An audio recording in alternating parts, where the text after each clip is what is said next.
Hello ladies and gentlemen, and welcome. Today I am counting down my top 5 list of the best VR games. And at number 5 I have From Other Suns.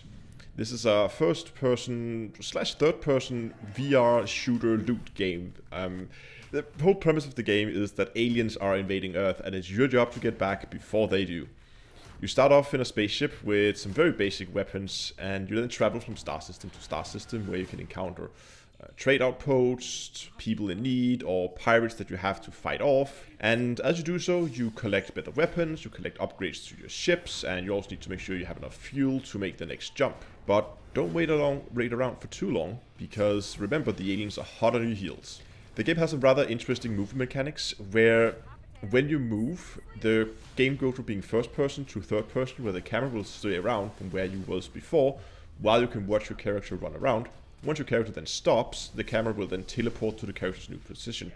This works quite well, and it really helps prevent people from getting nauseated in the game, so don't worry about that too much, even though it is a fairly fast-paced game. The game can be played solo, but I really do recommend that you play this in multiplayer together with some friends. We played it over on my community Discord server, a bunch of guys, and it's absolutely hilariously fun to play, and definitely a recommended multiplayer game. The game is available on Oculus. I do recommend that you set up for room scale, since it's really nice to have the option to like lean out and peek around a corner or duck for cover if someone is shooting at you. So room scale is probably recommended here. Controller wise, you will need the gesture controllers, and the game is available on the Oculus Store and therefore only available on the Oculus Rift. At number 4, we have Alice VR. This was one of the first VR games that was out, but it is still an absolutely amazing experience. It's a modern take on the old classic Alice in Wonderland. It's a story-driven puzzle game where you start out on a spaceship where the AI has woken you up from cryosleep. Because the ship has been damaged, you need to make an emergency landing. You now have to explore this planet and collect fuel for your spaceship. What really makes this game stand out to me is the way it just messes with your head. It's really true to the original Alice in Wonderland story, where everything is just weird and nothing is as it seems on the surface. But with that also comes a word of warning. This is not for people with a weak stomach. As you move around the game, you will come into situations where gravity will change and stuff will be upside down, and suddenly the wall is the ceiling, and you can very easily lose orientation, and if you are prone to motion sickness, this might not be the game for you. But to be honest, that is also what makes this game so awesome. Without spoiling anything, there was a situation where I got locked in a room and I spent quite some time trying to figure out how to get out. The way I ended up getting out, I'm not going to spoil it, but it was one of the best VR experiences I've had to date. The game is available both on the Oculus Rift and the Vive. I would probably recommend that you play this game seated, since again, with the gravity changing and all that kind of stuff, you might lose your balance, so playing the game seated is probably recommended.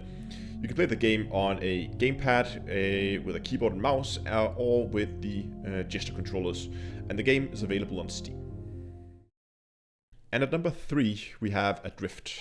At the beginning of the game, you find yourself floating in your spacesuit outside a damaged space station. Your spacesuit is leaking oxygen, and you have very little recollection of what has been going on.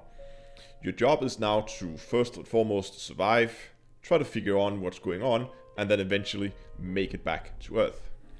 The game does have a bit of a puzzle aspect to it, but what really makes this game stand out is the absolutely breathtaking scenery. It's very easy to forget that you are actually fighting for your life and just lose yourself in the beautiful surroundings. So the graphic of the game is really well done, I think. Another added benefit is because you're always inside your spacesuit, you always have that frame of reference around you, and the game is fairly slow paced, so you don't easily get nauseated from playing this game. I recommend you play this game seated, and it works on both the Oculus and the Vive. For controls, I recommend you use a gamepad, but you can also use the gesture controllers, and the game is available on Steam.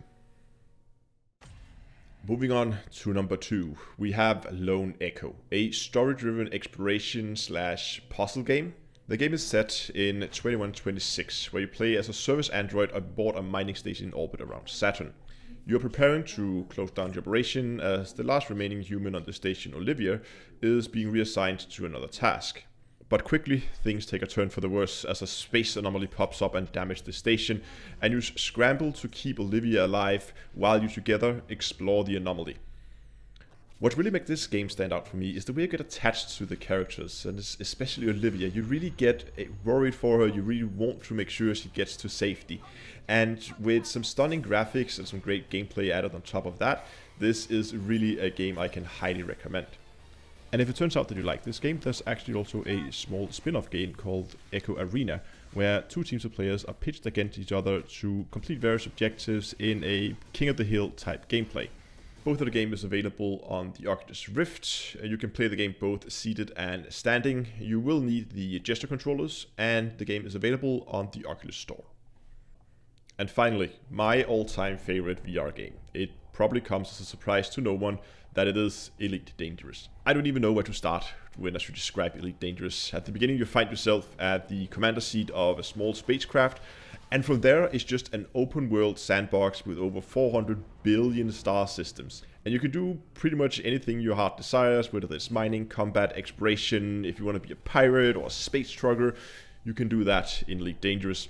You can buy new ships, you can outfit them with a large variety of modules, and the game also has quite a few secrets and mysteries that you can dive into and try to explore. Compared to the other games on this list, this is by far the game with the largest community, and it is also in active development. There's currently a big expansion planned for the game for the last half of 2020. Some of the critique point that the game gets is that it is hard to get into even though the new player experience has just received an overhaul, and the game can be quite grindy at times. You probably also have to get used to that you will have to use some third-party tools to play this game efficiently, whether that's looking stuff up on the forums, Reddit, or on YouTube channels like my own. Elite is a multiplayer game, but it has some problems with larger number of players, so if you're planning to be more than 4, 6, 8 players at the same time, you might begin to encounter some issues. The game is available both on Oculus and on Vive. I recommend you play this seated. When it comes to controllers, you can play this on keyboard and mouse, you can use a gamepad, and a lot of players will also use a joystick and a throttle to control their spaceships. The game can be purchased both on Steam, on the Oculus Store, and the developer Frontier Development also has it available on their own store. If you're interested in buying the game, I have an affiliate link for the Frontier Store in the description below, and if you use that, I will get a small cut. But that is my top 5 list. Let me know in the description if there's any games you feel like I missed or what games you have enjoyed. Thanks a lot for watching, guys, and until next time, I'll see you guys in space.